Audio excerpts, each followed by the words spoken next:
నా కొడుకుని అవమానించేంత దమ్మొచ్చిందా అంటూ సీరియస్ అయ్యారట అల్లు అరవింద్.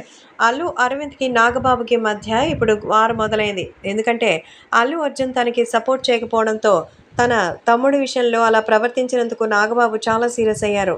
ఎంత వాడైనా సరే మన విషయంలో సపోర్ట్ చేయనటువంటి వాడు పరాయి వాడే అంటూ మరి అల్లు అరవింద్ గురించి, అల్లు అర్జున్ గురించి నెగెటివ్‌గా అయితే పోస్ట్ చేశారు నాగబాబు. పవన్ కళ్యాణ్ మీద ఉన్న ప్రేమతో ఆయన కోపం, ఉక్రోషం ఆ స్థాయికి వచ్చేసింది. మరి అలాంటి సమయంలో తన యొక్క బాధను వర్ణించడానికి మామూలుగా లేదని, కానీ ఈ సమయంలో కూడా కుటుంబ సభ్యులు ఎవరు స్పందించకపోవడం బాధాకరంగా ఉందంటూ నాగబాబు అయితే చెప్పగా, అల్లు అరవింద్ దీన్ని నెగెటివ్‌గా తీసుకున్నట్టుగా తెలుస్తోంది. సో, అల్లు అరవింద్ నాగబాబు పైన సీరియస్ అయ్యారట.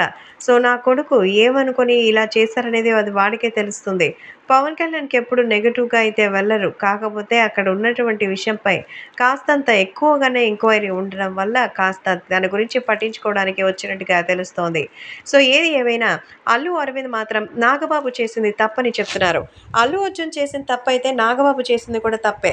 కుటుంబ సభ్యున్ని ఆ విధంగా పబ్లిక్‌గా అవమానించడం ఎంతవరకు కరెక్ట్? అంత పెద్ద ఐకానిక్ స్టార్‌ని మరి ఆయన్ని విమర్శించడం ఎంతవరకు తగుతుంది? పరాయి వాడిని అని చెప్పిన తర్వాత మళ్ళీ వాడెళ్ళి మళ్ళీ కలుస్తారా? వాళ్ళ మధ్య ఎన్నైనా విభేదాలుండొచ్చు. ఇలా చేయడం మాత్రం కరెక్ట్ కాదంటూ నాగబాబు ప్రవర్తనపై అల్లు అర్జున్‌కి సంబంధించిన విషయంపై అల్లు అరవింద్ సీరియస్ అయినట్టుగా తెలుస్తోంది.